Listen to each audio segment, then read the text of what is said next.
This is problem 1140. It's on page 458. I'll read it first. The elevator shown starts from rest and moves upward with a constant acceleration. If the counterweight W moves through 10 meters in 5 seconds, determine A, the accelerations of the elevator and the cable C, and B, the velocity of the elevator after 5 seconds. Okay, so this problem involves cables, and if you haven't dealt with cables before, they're pretty straightforward once you understand what you're supposed to do. Let me draw the figure initially. By the way, this is 1140. So the figure looks like this. We've got ground down here. There's a motor sitting here that pulls a cable, which is labeled C. That cable wraps around a pulley at the ceiling, comes over a wall, wraps around another pulley, and then comes back and attaches to the ceiling. So here's the ceiling, here's the floor. The pulley here is attached to the ceiling. Let's try that again. And then the pulley at this point is attached to the elevator. So there's a wall here, there's another wall on the other side representing the elevator shaft, but then finally there's a second cable that wraps around another pulley and is attached to a counterweight W. So there's the counterweight W in the elevator E, and there's a pulley here attached to the ceiling. I should take that to the center as well. Okay. So essentially we're interested in the motion of the elevator and the motion of the counterweight in addition to the motion of the cable attached to the motor. Now we're interested in how those things relate to each other, and so we have to somehow relate them. How would we do that? Well, if you think about it, the rope will always be in tension, and the length of the rope ideally would not change. So the rope would not stretch and it wouldn't shrink. So what that means is that the distance around this pulley would never change. It doesn't matter how the rope moves. Let's try another color on that. Whoops. It doesn't matter how the rope moves. This section remains the same. Similarly, this section remains the same. I mean, you could have a point here move up and a point here would move down, but this section of rope here, that length would always be the same. In addition, this length would always be the same length. So none of those lengths actually change. The lengths that change are these lengths here, these lengths, and then this length. Those are the lengths that change, but they change in a very specific way. Let's label this rope over here rope 1, and let's label this one rope 2. Now rope 2 has a constant length. In other words, the length here and the length here, the sum of those two is always a constant. Now that's very important. Similarly, the sum of the lengths here, here, and here is a constant as well. Now we have to work a little bit more with rope 1 than we do rope 2. So let's write down the equation for rope 1. In fact, essentially what I'm going to do is define a datum, just a reference distance right here. It's supposed to go through the center of those two upper pulleys. And the idea is that this length from the datum to the counterweight plus this length from the pulley to the elevator will always be a constant. So let's write down an equation for that. So for rope 2, basically what I just said is that the length to E plus the length to W is equal to a constant. And usually, I'm sorry, I don't use L over here. Usually we use an S to indicate this length. So the length from the pulley to the elevator, the length from the pulley to the weight is equal to, let's just say L2. Now notice I don't care about this length of the rope. I realize the sum of these two things, SW and SE, are not the total length of the rope, but that doesn't matter. All I'm really interested in is how that length changes, or how those two lengths change. In particular, I'm interested in how the changes in those lengths relate to each other. So essentially, this equation on the left-hand side, as I add these two things, gives me a length that does not change. So if I look at how each of these individually change with time, basically I could just look at their change over time.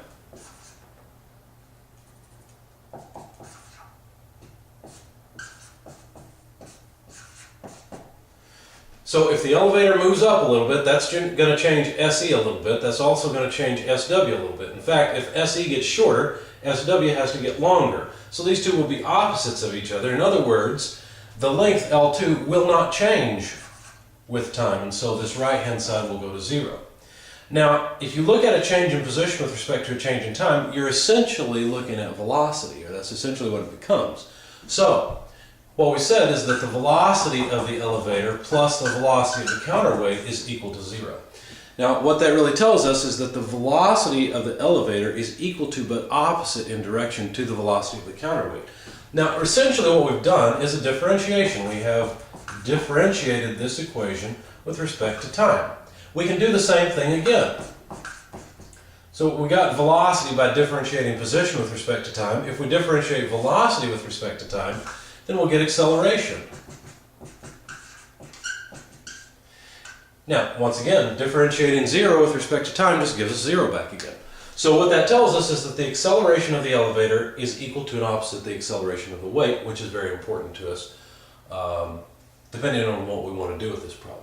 So that's rope 2. Rope 2 is easier to solve than rope 1, and I'll show you why. The same ideas apply to rope 1. Rope 1 has a constant length that I don't care about. In fact, it has a couple. It's got this length to the ceiling. That length never changes, right? It doesn't move. Similar to the length around the pulley, the wrap around the pulley doesn't move. So the lengths that do change, however, are the lengths from the datum to the pulley, once again excluding this section because it will not change, and the length from the pulley on the elevator to the pulley on the ceiling. Those two lengths will change. Now, this rope wraps around more than just one pulley, like rope 1 did. It wraps around 2 pulleys. And so I also have to consider the length going down toward the motor. Now, if I consider the length going all the way around the motor, that won't help me much because I'm interested in the motion of the rope at this point. In fact, what I really need to do is stop this at some point, and I'll call that point C. And it doesn't really matter where that point is because all I'm really interested in is the motion of this length versus these lengths. So let's try to write an equation for rope 1. I guess we can, let's put it up here. For rope 1, if I measure from the datum down to the elevator, well then I could call that SE. Now wait a second, didn't I already use SE? Isn't SE the distance from here to here? Well it is, but I could redefine it a bit and I wouldn't change anything that I've done so far. I have what's essentially a secondary datum on the elevator. I don't care really how far the pulley is from the bottom of the elevator or from the center of the elevator. That doesn't matter to me. What matters is referencing the elevator's position and studying its position with respect to the counterweight and with respect to cable C. So if this distance is SE, then this distance is also SE, and these 3 lengths of rope will always be the exact same length. So they will increase or decrease together. Now notice that rope 1 has 2 SE lengths. So if I want to add up all the length of rope 1, then I have to multiply 2 times this length SE. But then I would add to it this length from the datum to C, and I would call that SC. So basically 2 SEs plus an SC is equal to the length of rope 2, or excuse me, of rope 1. So we're going to play the same game again. This time what we're going to do is differentiate this rope equation with respect to time. And so we will, let's change these to something that will keep from confusing it with the equation. Anyway, this rope equation, when I differentiate it with respect to time, it will give me a relationship between the velocity of the elevator and the velocity of rope C, or the point on the rope C. So, differentiating it, we'll go a little quicker this time. 2 times the velocity of the elevator plus the velocity of point C on the rope is equal to 0.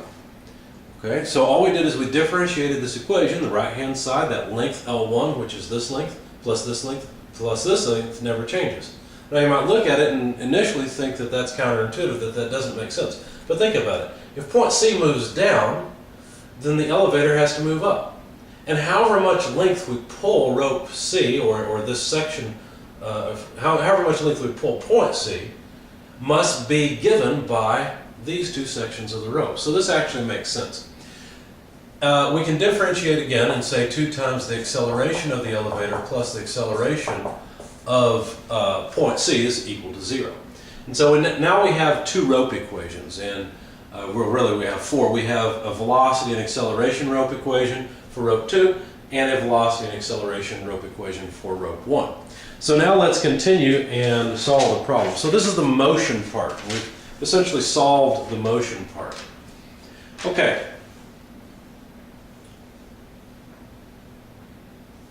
Now the solution that I've made, I actually performed the integration. I'm not going to perform the integration on this example video. What I'm going to do instead, or excuse me, problem video, what I'm going to do is show you how to use the constant acceleration equation. So I'll put my solution aside for a moment. And really what they wanted to know, I've forgotten to write down the find. Let's see. They wanted us to find, I'll put it up here, the acceleration of the elevator and cable, so that's essentially A sub C. And they wanted us to find the velocity of the elevator evaluated at time equal 5 seconds. That's what they wanted us to find. They gave us some information. They said that the counterweight W changes height by 10 meters in a time of 5 seconds. Okay, so we know that the elevator moves with constant acceleration, therefore the counterweight and rope C also move with constant acceleration. You can see that from the acceleration equations. It just follows from there. And so, so now we want to find the magnitude of those. So let's see what we can do with this. Okay, so let's study the motion of the counterweight to begin. If the counterweight moves up, I believe, let's see, let's find out. Counterweight moves, no, the elevator moves up. So the counterweight moves down 10 meters. So delta Y actually would be a negative 10 meters. Let's take a coordinate system with Y positive in the upward direction. Okay, so what this tells us, if the counterweight moves 10 meters in 5 seconds, you might be tempted to just calculate the velocity and say, well, then the velocity is just 10 meters divided by 5 is 2 meters per second. That's the average velocity. That is not the velocity of the counterweight, in fact, except at one point in time. The velocity of the counterweight is going to go from rest, from 0, up to some maximum value at 5 seconds. So what we really need to do is figure out how the acceleration of the elevator is, and then go from there. All right, so like I said, I'm going to use the constant acceleration equations. What do I have to work with?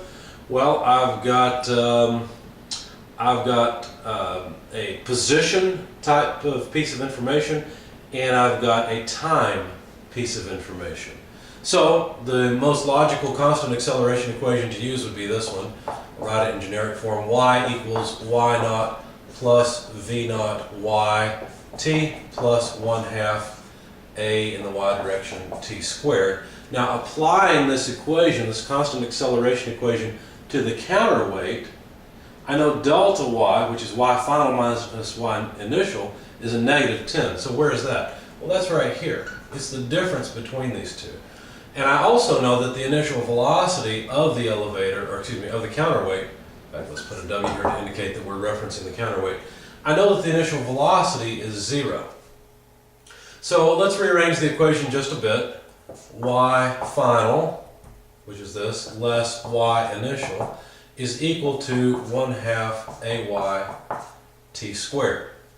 Okay, now we know that y final, the final position of the counterweight, is less than the initial position of the counterweight. And so this difference here that we've got should be a negative thing.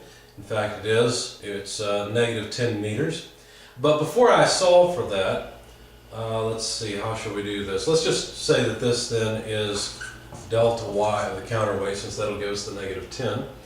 I'd like to solve for the acceleration of the counterweight. So let's rearrange, pulling the 2 to the other side, and then dividing by t squared should yield the acceleration of the counterweight in the y direction. To make this clear, I'm going to say that this is a sub w, because it's obvious that the counterweight only has a component in the y direction. Alright, so plugging in the numbers, the change in position of the counterweight is negative 10 meters, and the amount of time it takes is 5 seconds. So 5 seconds quantity squared. Let's see, this is negative 20 meters divided by 25 seconds squared, which should give us the acceleration of the counterweight, and that would be 0.8, I'm sorry, a negative